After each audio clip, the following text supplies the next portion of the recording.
Okay, Annalise Nielsen and Peter Stefanovic here for this reaction. We have finally heard from the one and only Donald J. Trump. This is a long statement, but it's worth hearing all of it. He says, "This is political persecution and election interference at the highest level in history. From the time I came down that golden escalator at Trump Tower, and even before I was sworn in as your president of the US, the radical left Democrats, the enemy of the hardworking men and women of this country, have been engaged in a witch hunt to destroy the Make America Great Again movement. You remember it just like I do. Russia, Russia, Russia. The Mueller hoax. Ukraine, Ukraine, Ukraine. Impeachment hoax 1. Impeachment hoax 2. The illegal and unconstitutional Mar-a-Lago raid. And now this." He goes on to say, "The Democrats have lied, cheated and stolen in their obsession with trying to get Trump. But now they've done the unthinkable, indicting a completely innocent person in the act of blatant election interference.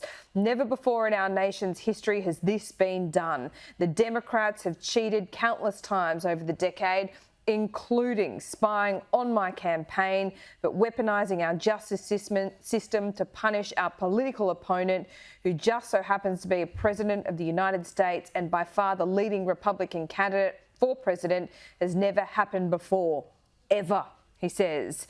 Manhattan DA Alvin Bragg, who is handpicked and funded by George Soros, is a disgrace. Rather than stopping the unprecedented crime wave taking over New York City, he's doing Joe Biden's dirty work, ignoring the murders and the burglaries and assaults he should be focused on.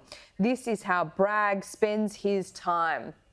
And finally, in a last paragraph, I believe this witch hunt will backfire massively on Joe Biden. The American people realise exactly what the radical left Democrats are doing here. Everyone can see it. So our movement and our party, united and strong, will defeat Alvin Bragg, and then we will defeat Joe Biden. And we are going to throw every last one of these crooked Democrats out of office so we can make America great again." So there you have it. A long statement from Donald Trump. Annalise Nielsen, it is vintage Trump and completely as we expected.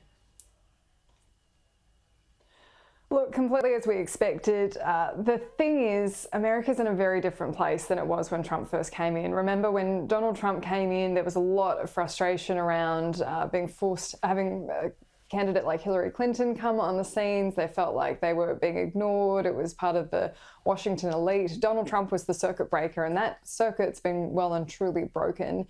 So while there probably be a lot of sympathy in the general public for the fact that this particular investigation seems pretty weak, I think those people who don't like Donald Trump will enjoy the fact that he's facing these criminal charges. They'll maybe be entertained by the sideshow. Does this completely reshape the presidential election? We don't know, but if it's going to be toxic for anyone, it's going to be the Republicans.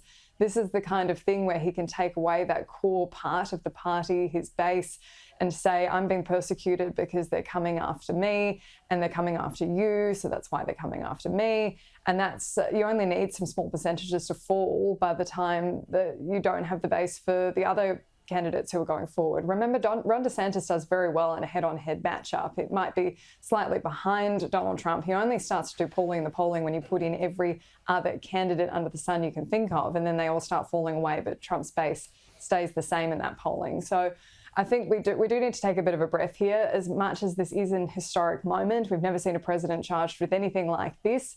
It is a New York investigation. It's a New York indictment. Very small chance, I would say, from here that he'll actually be convicted of anything, but certainly none of the normal rules apply.